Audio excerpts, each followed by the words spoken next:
శక్తుప్రస్తుడు చందమామ కథ. పంచపాండవుల్లో మొదటివాడైన ధర్మరాజు అశ్వమేధయాగం అనే గొప్ప యజ్ఞం ఒకటి చేశాడు. ఆ యజ్ఞం జరిగినన్నాళ్ళు ఆయన గొప్ప సంతర్పణలు చేయించాడు. ఎక్కడెక్కడ ఉన్న బ్రాహ్మలు, ఋషులు, మునులు, సాధులు, సన్యాసులు, భిక్షువులు వచ్చి పంచభక్ష పరమాన్నాలతో భోంచేసి వెళ్ళేవారు. ధర్మరాజు వాళ్ళందరికీ బంగారపు పాత్రల్లో భోజనం పెట్టించి వాళ్ళు వెళ్ళేటప్పుడు ఆ పాత్రలను కూడా బహుమానం కింద పట్టుకు పొమ్మనేవాడు. ఆయన అన్నదానానికి, దాతృత్వానికి వచ్చిన వాళ్ళంతా అనేక విధాలు మెచ్చుకున్నారు. ఆ స్తోత్రాలు చెవిన పడ్డ ధర్మరాజు సంతోషంతో ఉబ్బిపోయాడు. ఆ తరువాత అతిథుల్లో ఒక్కొక్కడికి 2-3 బంగారపు గిన్నెలు ఇచ్చేయడం మొదలుపెట్టాడు.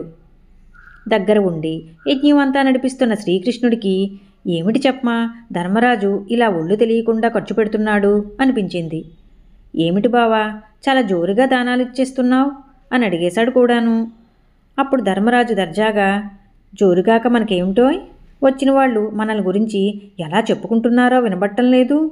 ధర్మరాజు వంటి అన్నదాత ఇదివరలో లేడు, ఇంక ముందు పుట్టబోడు అనుకుంటున్నారు అన్నాడు.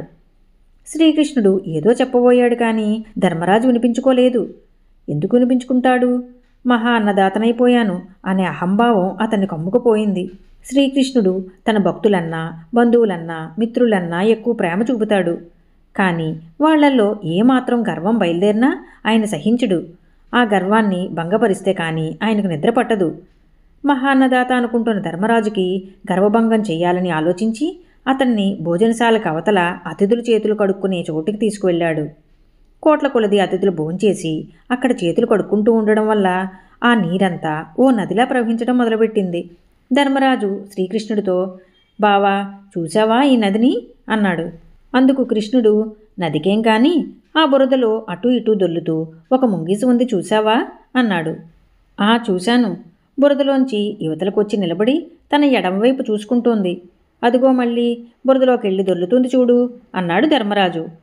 ఆ ముంగి మళ్ళీ బయటకొచ్చేసింది. ఇది చూచి ధర్మరాజు, ఇందాకట్లాగే తన ఎడమవైపు చూసుకుంటోంది, ఎందుకు చెప్పమా, బురదలో దొల్లి వచ్చి అలా చూసుకుంటోంది అని కృష్ణుని అడిగాడు. కృష్ణుడు జవాబు చెప్పేలోగా ఆ ముంగి ధర్మరాజు ఎదుటికి వచ్చి మనిషికి మళ్ళీ మాట్లాడటం మొదలుపెట్టింది. మహారాజా విను, కొన్ని సంవత్సరాలకు పూర్వం ఇక్కడకు కొన్ని యోజనాల దూరంలో శక్తుప్రస్తుడనే పేద బ్రాహ్మడొకడు ఉండేవాడు.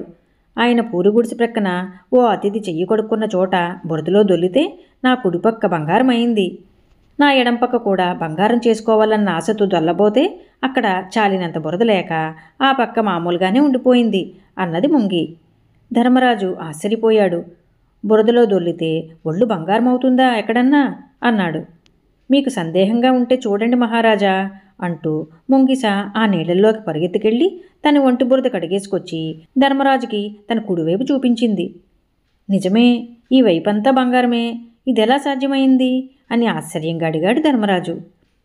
శక్తుప్రస్తుడు మహాన్నదాత, అందువల్లనే ఆయన గుడిసి వద్ద అతిథి చేతులు కడుక్కున్న నీటికి ఆ మహిమ కలిగింది అన్నది ముంగి. నాకంటే ఎక్కువ అన్నదాత ఆ పేద బ్రాహ్మడు, ఇక్కడ చేతులు కడుక్కున్న నీరు ఏరై పారుతోంది. శక్తుప్రస్తుడు పర్ణశాల పక్క బురద నీ కుడిపక్కకు మాత్రమే సరిపోయి ఎడంపక్కకు లేకపోయిందన్నావు అన్నాడు ధర్మరాజు. నిజమే, కానీ ఆ కాస్త బురద అంటితేనే నాకు ఒక పక్క బంగారమైంది. నీవు చాలా గొప్పగా అన్నదానం చేస్తున్నావని విని ఇక్కడికి వచ్చి పొద్దుటి నుంచి ఈ బురదలో దొల్లుతూ శ్రమపడుతున్నాను.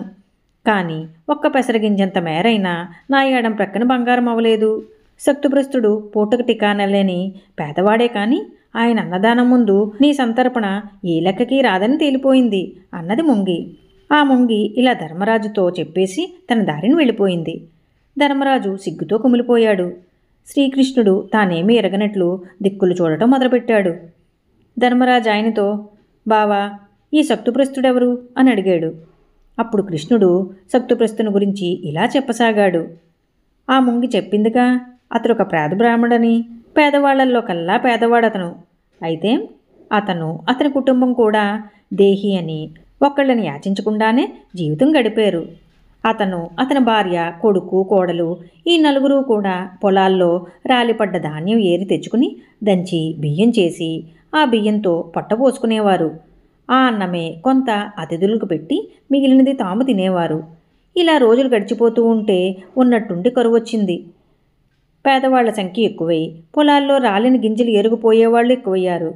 అంచేత సక్తుప్రస్తుని కుటుంబానికి చాలా ఇబ్బంది వచ్చింది. వాళ్ళ నలుగురు వెళ్ళి వరుసగా 4 రోజులు ఏరు తెస్తే తప్ప ఒక పూటకు సరిపడే గింజలు దొరికేవి కావు. అంచేత 4 రోజులకో మాటు భోజనం చేసి తక్కిన రోజుల్లో పస్తులుండేవారు. ఇలా ఓ మాటు 4 రోజులు ఉపవాసాలుండి కూడబెట్టుకున్న బియ్యాన్ని వండి ఆ అన్నం 4 వాటాలు చేసుకుని విస్తళ్ళల్లో వడ్డించుకుని తిందామనుకుంటూ ఉంటే ఎక్కడి నుంచి వచ్చాడో ఓ అతిథి వచ్చాడు. మరెవరైనా అయితే ఆ సందర్భంలో, అయ్యా 4 రోజుల నుంచి మాకు తిండి లేదు, ఇప్పుడు వండుకున్నది మాకు పూర్తిగా కడుపు నిండదు, కనుక మరో చోట చూసుకోండి అని నిర్మొహమాటంగా చెప్పెద్దురు. కానీ సక్తుప్రస్తుడు అలా చేయలేదు. విస్తర ముందు కూర్చున్నవాడు తబీమని లేచి ఆ వచ్చిన వృద్ధిని పాదాలు కడిగి ఆ నీళ్లు నెత్తిమీద చెల్లుకుని ఆయనను తన విస్తర ముందు కూర్చోబెట్టి, ఆరగించండి బాబు అని అన్నాడు. ఆ అతిథి, ఈ కాస్త నేను తినేస్తే నీ మాట ఏమిటి అనకుండా ఒక్క మెతుకైనా మిగలకుండా విస్తట్లో అన్నం అంతా తినేశాడు. పోనీ అంతా తినేసి లేచాడా? అదీ లేదు. పైగా నాకేం కడుపు నిండలేదు అన్నాడు. అతిథి అర్ధాకిలితో లేవకూడదని సక్తుప్రస్తుడు బాధపడ్డాడు. ఎందుకు నా వాటా వడ్డిస్తాను అని ఆయన భార్య తన అన్నాన్ని తెచ్చింది. ఆయన, అయ్యో నీకు నేను తెచ్చిపెట్టవలసింది బదులు నీ వాటా నేను పుచ్చేసుకోవటమా? ఏ భర్త తన భార్యకి ఇలాంటి అన్యాయం చెయ్యడు అని వాపోయాడు. అందుకామె, అబ్బే ఇందులో అన్యాయం ఏముంది? అన్నాతుడై వచ్చిన అతిథికి ఆకలి తీర్చడంలో నాకు బాధ్యత ఉంది అంటూ తన అన్నాన్ని ఆ వద్ద బ్రాహ్మణునికి వడ్డించేసింది. ఆ అతిథి ఆ అన్నాన్ని కూడా తినివేయటానికి వడ్డించినంతసేపైనా పట్టలేదు. తినేసి ఇంకా కావాలి అన్నాడు. మహాత్మా, ఇదిగో సిద్ధంగా ఉంది, ఆరగించండి అంటూ సక్తుప్రస్తుని కుమారుడు తన వాటా అన్నాన్ని తెచ్చి వడ్డించాడు. అతిథి అది కూడా తినేసి, నా ఆకలి తీరలేదు, ఇంకా లేదా అన్నాడు.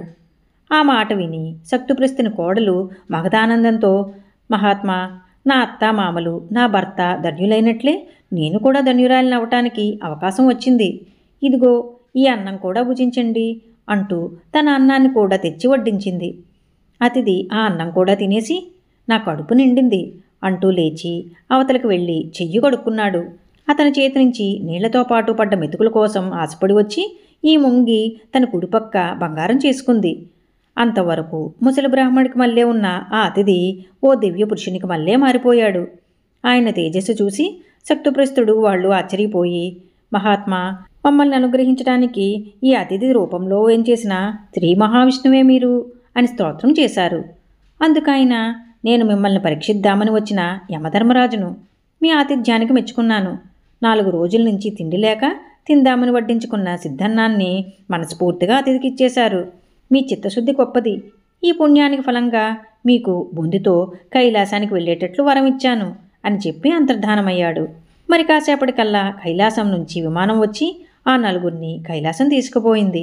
ఈ కథ విన్న ధర్మరాజు పంచభక్ష పరమాణాలతో భోజనం పెట్టి బంగారు పాత్రలు దక్షిణగా ఇచ్చినా తన అన్నదానము సక్తుప్రస్తుని అన్నదానం ముందు ఎందుకు పనికిమాలినదైందని తెలుసుకుని చిన్నబోయి మౌనంగా యజ్ఞశాలకు తిరిగి వచ్చాడు. ఈ కథ మీకు నచ్చినట్లయితే లైక్ చేయండి, షేర్ చేయండి. మరిన్ని మంచి కథల కోసం మా సంపత్ ఛానల్ని సబ్స్క్రైబ్ చేసుకోండి.